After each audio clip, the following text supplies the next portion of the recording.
大家好，咁就好耐冇拍 YouTube，咁就今次同大家介紹下 Double Eagle 做嘅，咁就係呢個 Daniel Defense 嘅 PCC 嘅一支 PCC 嘅槍啦，咁就我哋稱之為 Pistol Caliber Carbon，咁就係一啲打9mm嘅長火，咁就如果實彈上咧，咁就會相比起5.56啊或者7.62嗰個口徑個威力就冇咁大。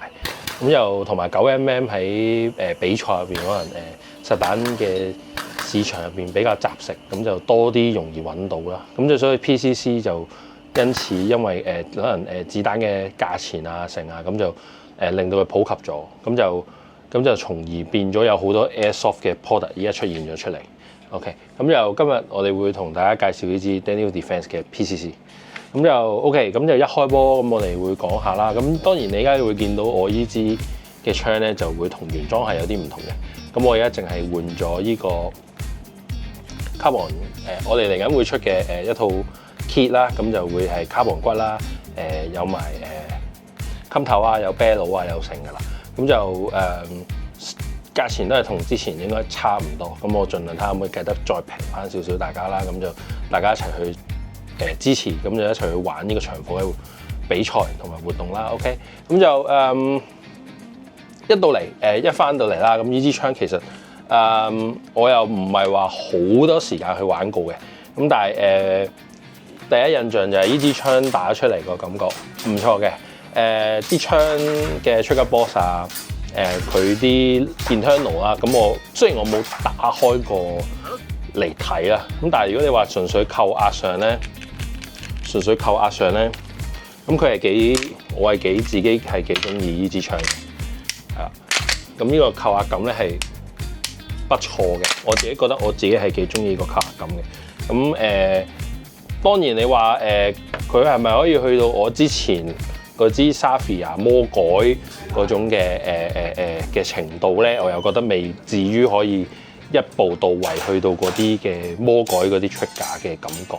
咁如果有興趣想知道我之前改嗰支 Savia 係點改啊，改成點啊，改一啲咩啊，咁就可以大家一齊comment like share 呢條片啦，咁 share 俾人啦，咁多啲人睇，咁我都可以做多啲片出嚟嘅，係啦。咁我哋講翻呢支 Daniel Defense 嘅 PCC 先啦，咁就啱都講到啦，其實冇乜時間玩嘅，咁純粹做研發，跟住吸落去啱數，咁就當然有啲尺寸上都仲係有啲唔啱嘅依家。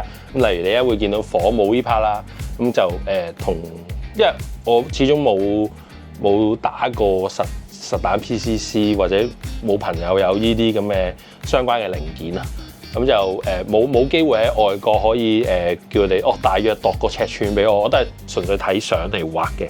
咁咧呢個就比較細啲，咁實物咧到時或者嗰個實彈嗰個尺寸咧比較大嘅，咁我都盡量會跟翻嗰個尺寸去做啦。咁務求出貨係盡量完美啲啦。咁當然你話呢套 kit 我係模仿邊套咧？模仿 Min Arms 嗰套 PCC kit 嘅。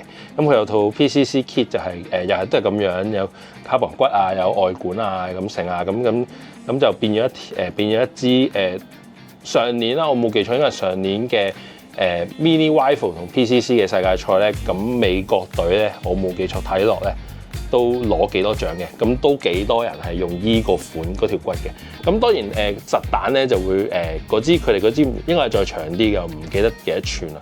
咁我哋就翻我哋呢個Airsoft 嘅 PCC 市場啦，咁去翻最短個 requirement 啦。就跟翻嗰個例，咁就去做一條比較短少少嘅骨。咁Min Arm Style 啦，我哋叫做可以，即係如果你話呢條根本 Min Arm 冇出過 OK 冇問題。咁呢個就係Min Arm Style 嘅骨嚟嘅 OK。咁就斷紋啦，咁啊都係碳纖噶啦，咁就輕手啦。咁呢度前面嗰 part 介紹完啦，咁我哋真係入正題就講多啲呢支槍嘅感覺啦。咁啊啱啱講到就係一開盒其實打咧個 trigger 個 feeling 咧係不錯嘅。咁如果你係啲 war game 啊，冇乜要求，唔好話冇乜要求啦，唔想追得咁高，可能話我唔想買翻嚟改路咁樣成， OK 嘅。其實呢支嘢我覺得係合格嘅個 Trigger Boss， 所有嘢個好 smooth 啦，好成啦。咁但係唯一有幾樣嘢我自己想投訴一下啦。咁就第一就係彈夾啦，彈夾。因為呢支嘅 Daniel Defense 嘅 PCC 咧，咁其實佢係用 Scorpion Evo 嘅夾嘅 Scorpion Evo， 咁即係 C2Z 嗰支 Scorpion Evo。咁就佢但係咧佢呢個款嘅共用款咧就係 Mad Bull， 呢個款係 Mad Bull 嘅嗰個 style 嘅一隻彈夾嚟嘅，咁佢就唔係 Scorpion Evo 款嘅彈夾嚟嘅。咁就個樣我覺得不錯嘅。即係彎夾，PCC， 喂得意喎，咁就好過成街都係 high cap 嘅 PCC 啊，係咪？咁啊買嚟玩下啦。咁啊呢隻彈夾我自己有幾個投訴啦。咁就第一叉氣，佢叉氣咧，佢唔係好知道幾時滿啊。咁例如我哋要打比賽，可能比較精準少少啦。咁就因為你唔知幾時滿嘅時候咧，咁佢一路越叉越多，越叉越多，越叉越多。咁同埋支槍，我依支攞翻嚟嘅 set up 咧，我感覺條 hammer 彈弓比較腍啲嘅，咁就會出現啲咩情況咧？出現咗一啲我駁唔開蛙佬嘅情況，係啦。咁就我喺槍會啦 double tap， 我自己我 join 嘅槍會 double tap 嗰度試啦，咁我都有發現呢個問題嘅。咁第一時間我就去解決，就係試下換自己出嘅蛙佬啦。咁但係你話係咪真係有改善咧？佢個 output 係大力咗，成支槍 performance 再高咗。咁但係問題就係你會都係嗰個問題咯。你一路越差越多，越差越多，越差越多嘅時候，咁就發現我喺槍會試嘅時候冇事嘅，喺槍會試嘅時候已經冇事㗎啦。咁啊，可能始終試嘅時間唔夠多啊。咁就去到PCC 嘅長火同 PCC 嘅 Challenge 嘅2026 Round 1嘅時候咧，瀨嘢咁就可以大家到時睇下片啦。咁就都係駁唔開為主嘅。咁啊有6隻 stage 嘅計分，咁啊有2隻 stage 都因為駁唔開蛙佬而支槍有故障，咁令到嘥咗好多時間，令到嗰個比賽嘅成績唔係咁理想啦。係啦，咁我之後解決嘅方法都好簡單嘅啫。咁其實就係你假設你叉咗一段時間佢，咁我哋就會揾啲架撐啦，當然唔係呢件啦，即係會有一啲架撐可以嘗試下咁樣。都得喎，試下先。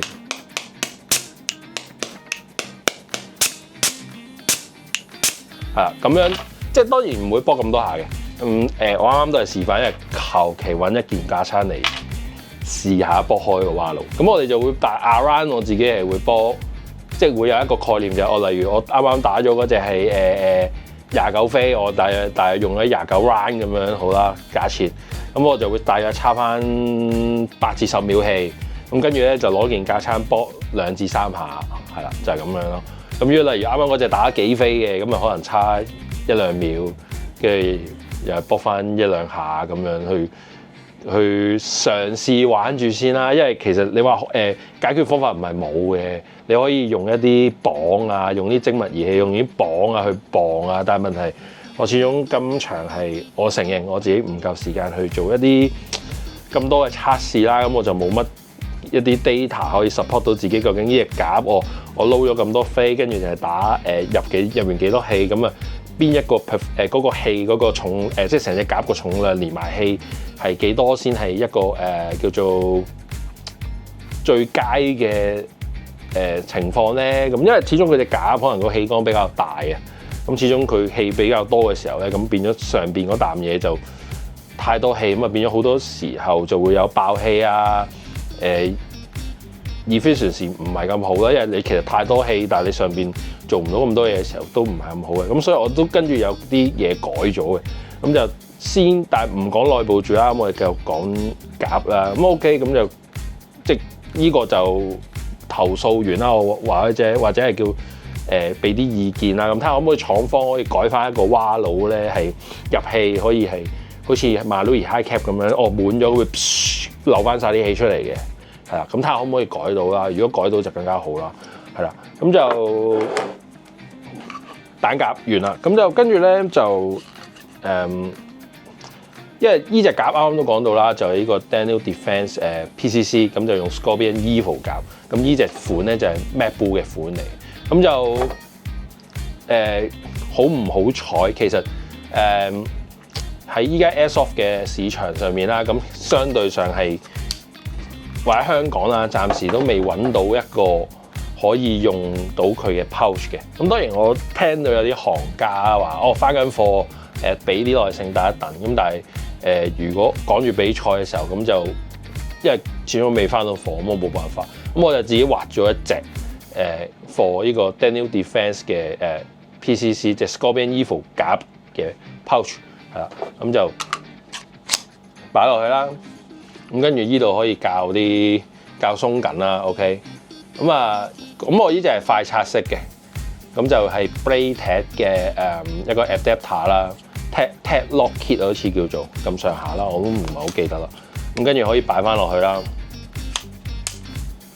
咁你可以校角度嘅，我哋要咁高，我今日我想低啲，咁同埋方便我去換嘢咯，係啦。咁呢個就暫時即係我玩呢支 PCC 遇到嘅難處啦 ，OK。咁就因為暫時市場上未有一啲pouch 可以用到佢。咁我話見到其他槍友嘅解決方法就係咩咧？用一啲可能長火嘅 pouch 啊，咁但係夾硬攝落去啊，我唔知佢哋打，我就冇去仔細真係問下佢哋，咁樣得唔得㗎？咁樣冇，但未有問過。咁睇下市場上可唔可以再多啲呢啲 product 啦，咁就即係對呢啲槍成個都會再好啲嘅，係啦。咁就講完夾啦，咁啊講完啲 pouch 咁就擺低佢先。咁咧就跟住就想講，咁就想講呢個成支槍嘅internal 啦，開始。咁就我自己有幾個位我係幾中意嘅，係啦。咁咧由上彈開始講起啦。咁當然啱啱講過嘅分 real 嘅 M-LOK 嘅 carbon set 就遲啲有啦，等一等啦，係啦。咁就逐 part 逐 part 講。咁我哋先講呢個 Hot Up，佢咧就我覺得幾正嘅，正在咩咧？就因為佢依個整改法，即係依個，因為佢上下 receiver 咧係唔共用嘅，即係同M4 或者其他嘅M4 款啦嘅 receiver 唔共用嘅，因為成支係依個 receiver 個窿咧係成個短少少嘅，咁應該係我諗佢哋係跟翻真鐵個 scale 去放翻呢條數啦。咁就變咗有幾樣嘢會有唔同啦。咁第一就個 hop 咗咧會變咗外露式嘅，依家係。咁咧你會可以喺依個位置咧去校嘅 hop up 嘅，係啦。咁有人就會話好核突，有人話唔靚啦咁成。但係對我嚟講我 OK 嘅，雜食啊嘛，快拉條煲向後校 hop up，校完試槍唔使拆上下 receiver。快靚正係啊，唔使插煲，一拉開條煲拉到最後 lock 住條煲咁啊，校 hot up 校完 OK 打玩得 OK， 舒服嘅。對呢個快啲速調校 hot up 嚟講，我覺得我中意嘅係啦。咁其他管膠啊成啊都係大路嗰啲數嚟㗎啦，咁就唔使驚話會唔會唔啱用啊成啊嗰啲，咁出去買咩 PDI 啊、楓葉啊、獨角獸啊乜都有㗎啦，咁就唔使怕，係啦。咁就繼續講落去啦，咁就講到咁啱啱講到就係上下 receiver 佢短咗啦，咁所以個 charging handle 咧，咁佢都係唔啱用嘅，即係佢自己數嚟嘅，咁就變咗市場上嘅補品又少啲嘢改啦，暫時。咁就我都係睇市場需求啦。如果有人多人買嘅，咁就做下都唔怕嘅。咁係啦。咁就到煲啦。咁就先講啦。咁佢係應該係一條亞鉛合金嘅煲啦，好重手嘅，好重手。咁就打落就我換咗 high 我自己嘅蛙路之後咧，咁成支槍係極度跳嘅超跳。咁啊跳到係要點咧？跳到可能我要貼住隻膊嚟打嘅，真係即係如果你氣槍可能要求冇咁高咧，你可能會輕輕掂住嘅啫嘛，輕輕掂住啪嘅啫嘛。咁但係咧嗰支槍如果真係要打啲 long range 少少，可能細皮仔啊，我真係要上膊上到真係好捉實隻膊，跟住要咁樣壓實成支槍去壓實成支槍，佢先食到個 recoil 唔會歪咯。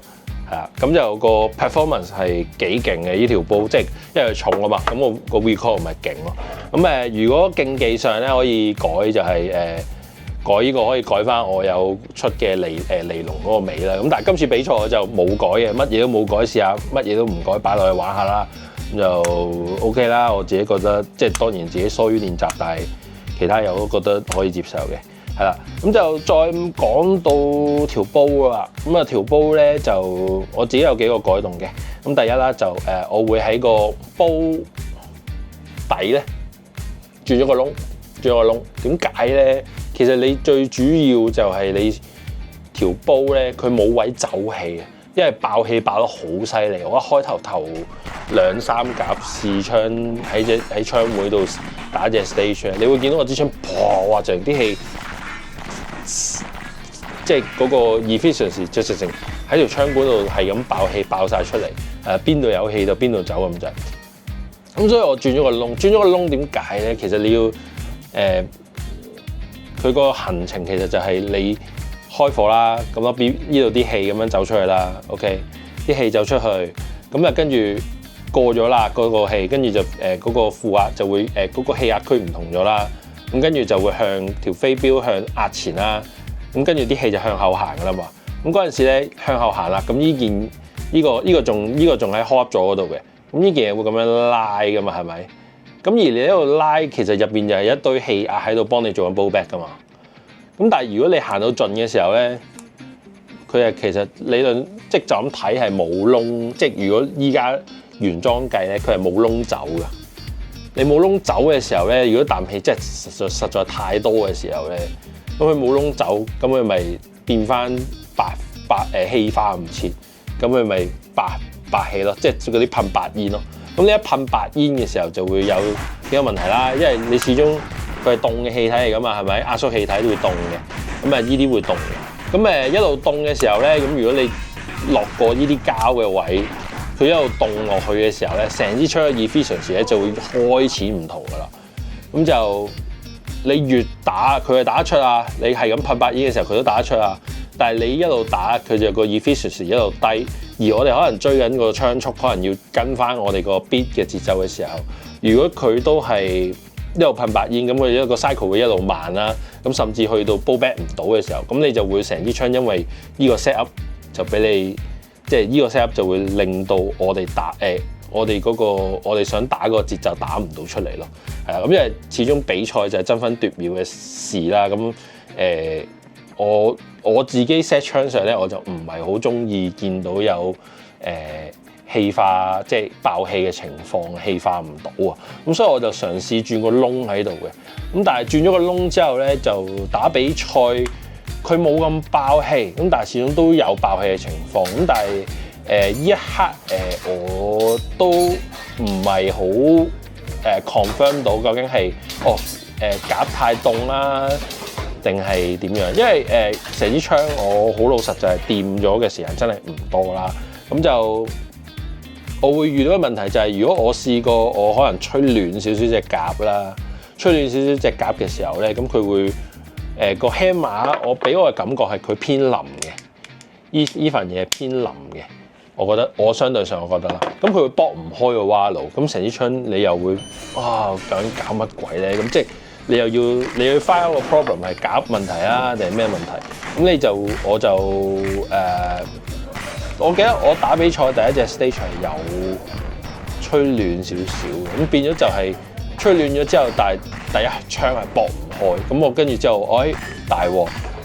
點解我喺槍會試嘅嘢，冇得打比賽又唔同咗 ？OK， 唔緊要，咁我就唔吹夾啦，試下。即係除非佢真係凍到，我覺得係應付唔到個比賽啦。咁但係如果你話室溫，即係吹到啱啱冰冰地、凍凍地，即係吹翻暖，稍為室溫夾咁樣就可以咯。或者我室溫偏凍少少咯，依家個 set up。咁但係室溫偏凍少少，始終氣化就會差咗啦。咁所以其實我個人我自己中意就係隻夾最好就係點都暖身少少一定係最好。咁就呢個係我之後睇下有冇機會 find out 到個 problem 啊，或者 set 好支槍就係靠呢啲嘢去 set 啦。咁就 Trigger Boss 啦，咁就佢我冇記錯，佢係應該係一個自加數嘅即係 MWS 系統，但係改咗啲嘢嘅自加數嘅 Trigger Boss 啦。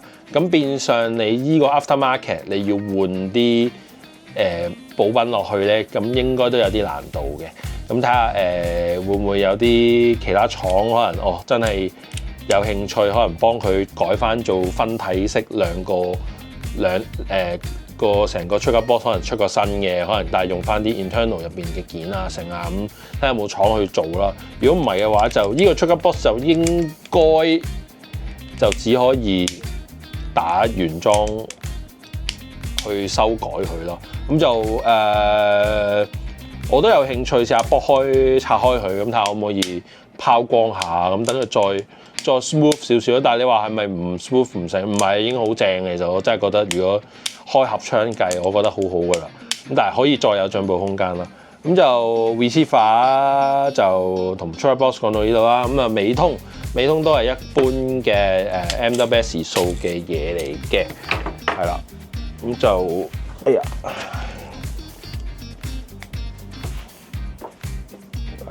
咦，唔係喎，佢係好似長少少喎呢件嘢，係啦，好似長少少嘅。咁就暫時睇唔出，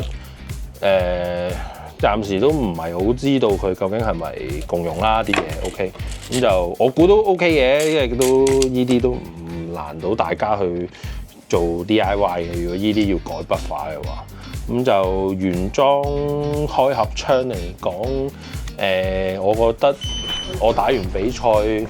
其實我覺得合格嘅支槍，只不過我自己可能要俾啲時間再去改 set up 下支槍咯。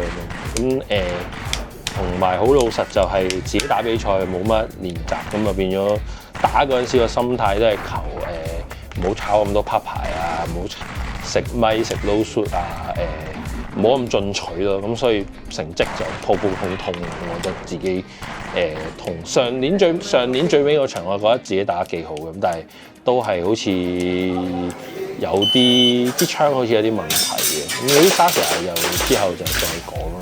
咁就條片就暫時去到咁多先啦。咁就睇下可唔可以連埋 PCC 大戰一齊剪埋落呢條片啦。咁我都唔係好知我依家嗰個究竟呢條片究竟我分開兩條定點？咁應該都如果拍咗都一段時間，可能分兩條嘅。咁啊到最後啦，咁又都多謝翻啲朋友啊，咁啊支持我去拍翻片啊。咁又真係好懶嘅，就好老實，自己都覺得係有啲懶嘅。咁就嘗試下抽多啲時間拍翻片啦。咁就睇下對大家成個 Airsoft 嘅市場啊、比賽啊、成啊，咁可唔可以再多啲人一齊玩啦？咁呢個都係我嘅理想同目標嚟嘅。咁就如果你有興趣知道更加多比賽嘅詳情啊、成啊，咁可以我哋嗰個嗰條片下邊嗰個資訊欄嗰度咧，就會有翻我哋呢場比賽嘅資料啦，或者相關槍會啊嘅資料啊。咁就嚟緊應該6月，唔知有冇記錯，睇下先。係啊，咁就嚟緊6月14號，嚟緊6月14號就有長火第2場嘅比賽。咁就希望呢段時間我都得閒掂下呢支槍，再玩下啦。咁因為支 Xavier 就借咗俾啲朋友仔玩噶啦，咁佢哋都打得幾好嘅。咁啊托賴啦，佢哋都拎我支槍打得幾好，咁都幾開心嘅。咁就呢條片講咁多先啦。咁就睇下大家仲有啲咩想知道呢支槍，例如可能我再有啲時間我爆開佢俾大家睇下，究竟入邊有啲咩 pass 啊，啱唔啱啊？或者我諗到我可以點樣改一啲其他牌子嘅 trigger box 落去咁，但係依啲就後話啦，因為都比較多嘢做啊，或者貪玩啦，係啦，咁你呢條片去到咁多先啦，咁我哋就 comment like share，我哋下條片再見，拜拜。